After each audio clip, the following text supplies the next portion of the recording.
अस्सलामुअलैकुम वरहमतुल्लाहि वबरकातुहू। बिस्मिल्लाहिर्रहमानिर्रहीम।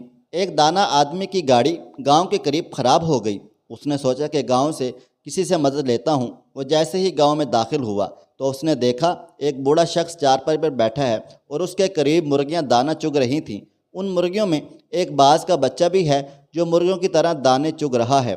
वो हैरान और परेशान हुआ और अपनी गाड़ी को भूल कर उस बूढ़े शख्स से कहने लगा, ये कैसे खिलाफ कुदरत मुमकिन हुआ? एक बाज का बच्चा ज़मीन पर मुर्गियों के साथ दाने चुग रहा है। तो उस बूढ़े शख्स ने कहा, दरअसल ये बाज का बच्चा सिर्फ एक दिन का था। जब ये पहाड़ पर मुझे गिरा हुआ मिला, उसे उठा लाया। ये ज़ख्मी था, मैंने इसको मरहम पट्टी करके इसको मुर्गी के बच्चे के साथ रख दिया। जब उसने पहली बार आंखें खोली तो उसने ख़ुद को मुर्गी के चूज़ों के दरमियान पाया। यह ख़ुद को मुर्गी का चूज़ा समझने लगा और दूसरे चूज़ों के साथ साथ उसने भी दाना चुगना सीख लिया। उस दाना शख्स ने गांव वालों से दरख्वास्त की कि ये बाज का बच्चा मुझे दे दें तोहफे के तौर पर, या इसकी कीमत ले लें, मैं इस पर तहकीक करना चाहता हूँ।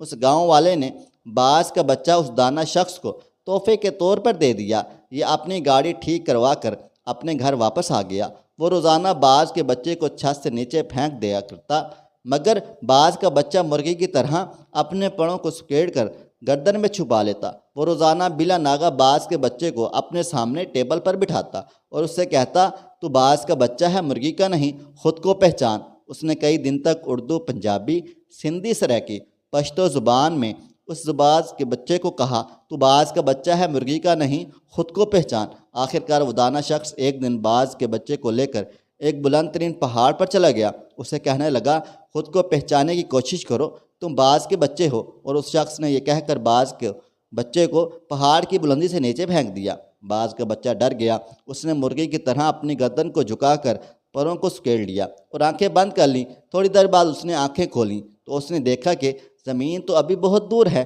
उसने अपने पर फड़फड़ाए और उड़ने की कोशिश करने लगा, जैसे कोई आपको दरिया में धक्का दे दे तो आप तैरना भी नहीं आता हो तो भी आप हाथ पांव मारते हैं। थोड़ी ही देर में वो अपने आप को बैलेंस करने लगा, क्योंकि बाज में उड़ने की सलाहियत खुदा ने रखी होती है। थोड़ी ही देर बाद वो ऊंचा उड़ने लगा। वो खुशी से चीखने चिल्लाने लगा, ऊपर ऊपर और ऊपर को जाने लगा।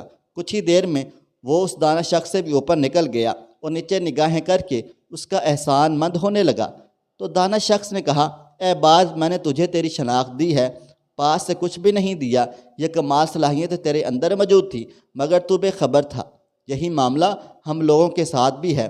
हमारी एक ख़ास शनाख्त है, पहचान है। हम एक ख़ास उम्मत के अरकान हैं। हम एक एटमी मुल्क के शहरी हैं। हमारे अंदर अल्लाह रब्बुल इज़्ज़त ने बेपनाह सलाहियतें रखी हुई हैं, मगर मसला ये है, हमारे इर्द गिर्द बेशुमार मुर्गियाँ हैं, जिनमें हमारे टीवी चैनल और अखबारात भी शामिल हैं, जो मुसलसल हमको बताते रहते हैं हम बाज के बच्चे नहीं, मुर्गी के बच्चे हैं। जो मुसलसल बताते हैं तुम सुपर पावर नहीं, सुपर पावर कोई और है। जो मुसलसल बताते हैं तुम बहादुर और ताकतवर नहीं, बल्कि बुज़दिल और कमज़ोर हो। तुम्हारी कौम तो ऐसी ही है, तुम दहशतगर्द हो, तुम लोग आगे नहीं बढ़ सकते। कामयाबी की शर्त यह है, हम खुद को पहचानने की कोशिश करें। हम सब मिलजुल कर सफ़ेद पोश लोगों की खिदमत करें, उनका ख्याल रखें। अल्लाह ताला हम सब का हामी व नासिर हो।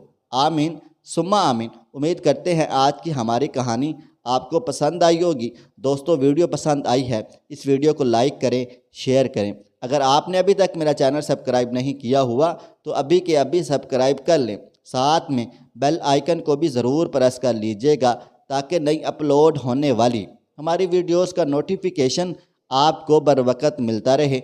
मुझे आप अगली वीडियो तक इजाज़त दें। अल्लाह हाफिज़।